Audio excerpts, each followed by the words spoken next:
नमस्कार साथीहरु, तपाईं हेर्दै हुनुहुन्छ सार्जाक युट्युब च्यानल। मेरो नाम सारदोङ। सदा चाहिँ आज पनि नयाँ विषयवस्तु लिएर उपस्थित भएको छु। आजको विषय छ खान्जी लेख्ने तरिका, हैन, हाउ टु राइट खान्जी है। यो भिडियोमा आज तपाईलाई म 10 वटा खान्जीको बारेमा कसरी लेख्ने त भनेर भिडियो सहित देखाउने छु।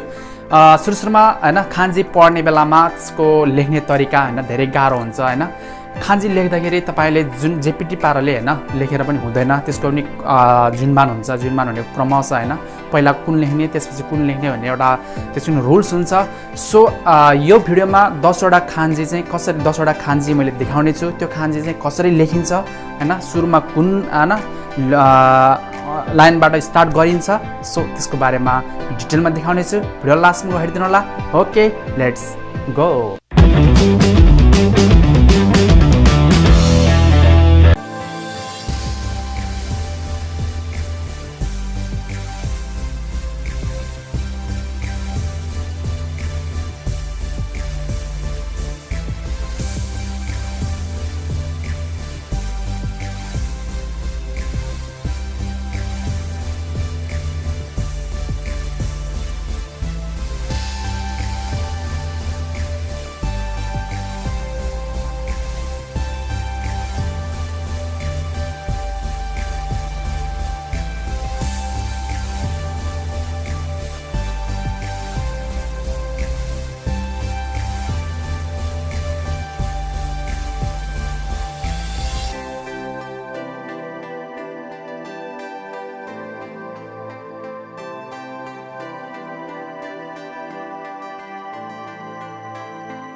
आजलाई यो भिडियोबाट यति नै। तपाईलाई यो भिडियो कस्तो लाग्यो प्लिज कमेन्ट गरिदिनु होला, लाइक गरिदिनु होला, शेयर गरिदिनु होला र मेरो युट्युब च्यानललाई पनि सब्स्क्राइब गर्न नभुल्नु होला। म यस्तै जापानिज भाषासँग सम्बन्धित भिडियोहरू अपलोड गरिरहनेछु। खान्जी लेख्ने तरिका यो चाहिँ पार्ट 1 हो यो भिडियो चाहिँ। र तपाईलाई यो भिडियो मन परेमा प्लिज कमेन्ट गरिदिनु होला नेक्स्ट भिडियोको लागि। नेक्स्ट भिडियो चाहिँ म कमेन्ट गरिदिनु होला, फेरि पार्ट 2 लिएर आउनेछु। See you next video, bye by.